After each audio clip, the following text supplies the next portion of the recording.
everyone and welcome back to John Florio channel. I am Mary and I'm here to talk about the great John Florio. Today I will make a video to discuss about what I call the Shakespeare Machine, and you will understand why this weird title. It has nothing to do with authorship. You know, some people think that Shakespeare didn't write his works, other people believe that he never existed, but I won't discuss about this topic. I will discuss a topic that very few scholars talk about and very few people know, and it's how Shakespeare wrote his works. I bought a whiteboard because it's a bit complex topic, but I hope to explain everything in detail because it is a very crucial topic to really understand Shakespeare and to really understand how Shakespeare wrote his plays and how theatre in Shakespeare time worked. So let's start. How Shakespeare wrote his plays.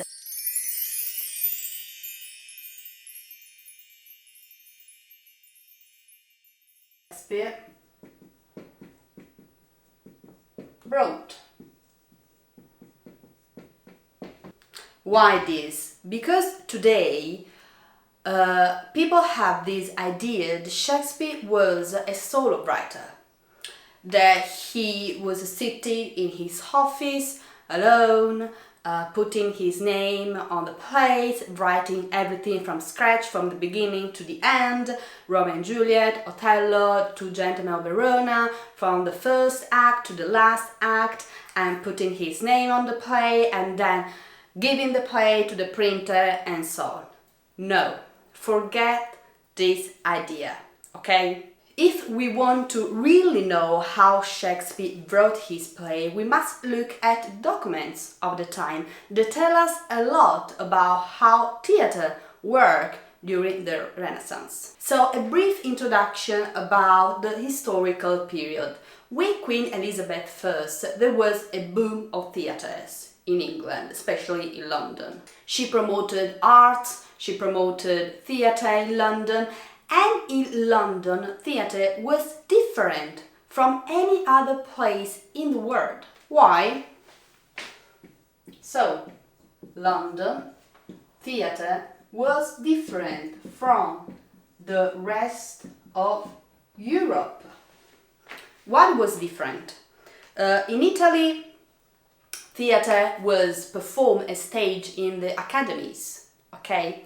So there were patrons like Gonzaga, Medici. They were entertained by theatre companies in their houses, in their big villas in Italy.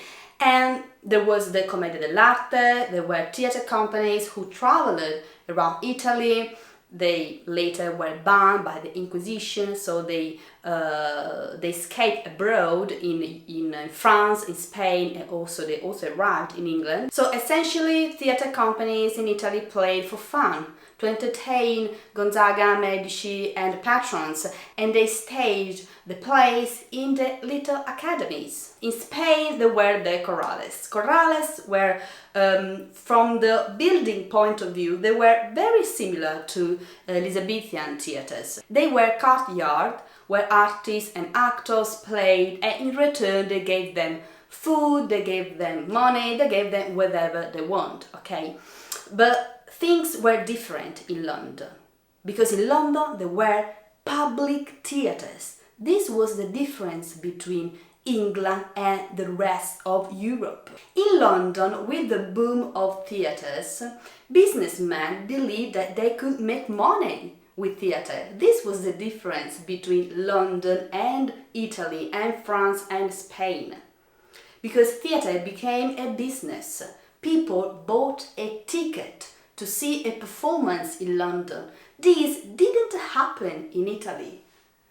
It didn't happen in the rest of Europe. That's why Shakespeare arrives in London, because he was a businessman and he understood, because he was very clever and very cunning, the theatre was a great business and that he could make money with it. So, that's the difference between London and Europe. Europe was from the artistic point of view. Theatre was down to for fun, essentially. London, money. Just because there was a boom of theatres, it was different in London from the rest of Europe. To write a play, essentially in London, there were two options.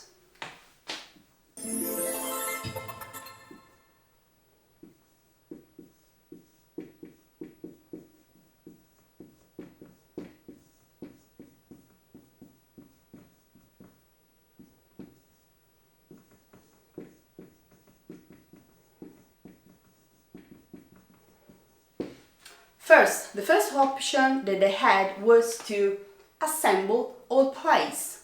So they just basically borrowed, took old plays that were already written and staged, and they just merged them, they put them all together to write new plays. A second option that they had was to collaborate. For example, 2-3 writers, Thomas Nash, Robert Greene, whoever. Robert Greene write the first act, Thomas Nash write the second act. This is how they were able to survive, because in the Renaissance there was a boom of theatre. Since there was a boom of theatre, there were many plays. I love always to make this mention that I found in Ben Jonson's biography, and it's this one.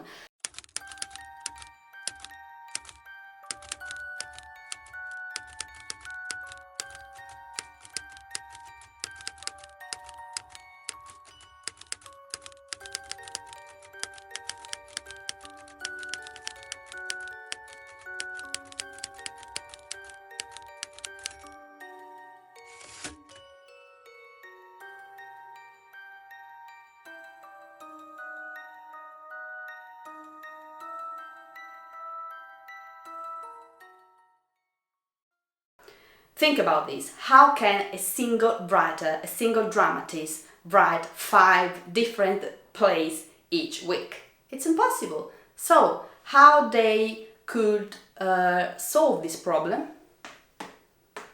Assemble all plays and collaborate. Many writers, a group of writers, writing together and collaborating. This was the norm during Shakespeare time, okay? This is why I told you, forget the image, the fable, the love story of Shakespeare alone in his office, writing the plays from the beginning to the end and putting his name on the play. This is a movie, this is fantasy, this is not reality. It is romantic, it is beautiful, it's fascinating, but it's not reality, okay? In fact,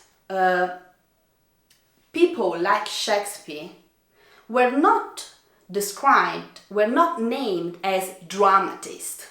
This is how a dramatist were truly and really described in Shakespeare time.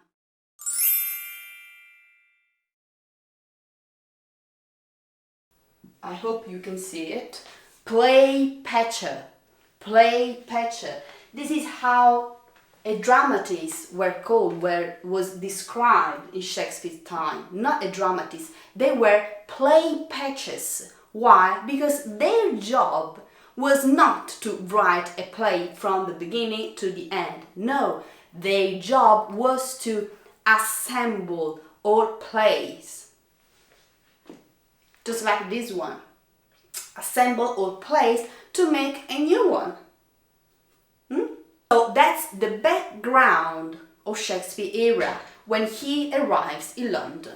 So when I see the first folio with 36 plays, guys, you can't possibly believe one man wrote them all alone. I'm not saying that Shakespeare didn't write his works, because history tells us something very different. He wasn't alone, he didn't write all the plays alone.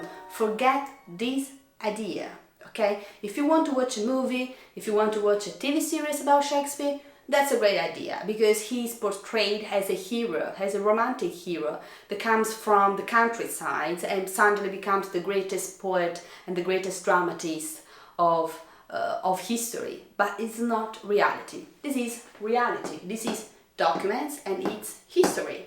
Okay? I'm not saying Shakespeare wasn't able to write 30, 60 plays all alone. I'm saying that this is how it really works. And this doesn't make Shakespeare less interesting, less genius, less fascinating. I think that it's far more interesting this way than just say, yeah, he was the hero, he was the one, the genius, writing everything by himself. It's not fascinating and it's not interesting in my idea, in my point of view. Now, the question is, why? Why they give us this idea of Shakespeare as the hero, as Shakespeare as the solo writer, and not this one? Because the idea of Shakespeare as the solo writer, as the hero, is much more marketable product. Again, Shakespeare.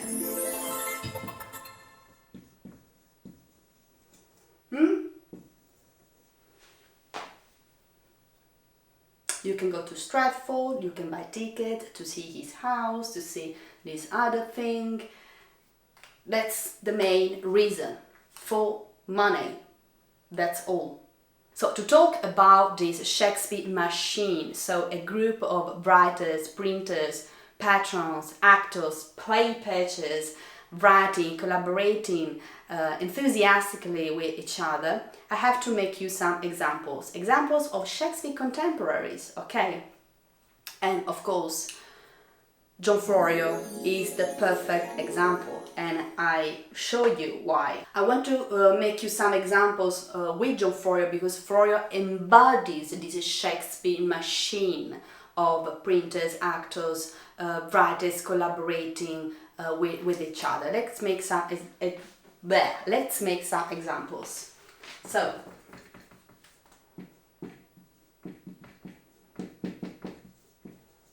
John Florio with dates. First Fruits is Florio first work, okay? How he wrote First Fruits. First of all, he collaborated with the Leicester's company, the company of Robert Dudley, the Earl of Leicester. So, collaboration with theatre company. And in this work, Florio borrowed material from Thomas North, Ariosto, Ovid, Plutarch, Boccaccio, borrowing from his favorite writer, assembling the best part of his favorite authors and collaborating with a theatre company. Let's make another example. In A Word of Words, A Word of Words is the first Italian-English dictionary published ever, in which Florio wrote more than 70,000 English words.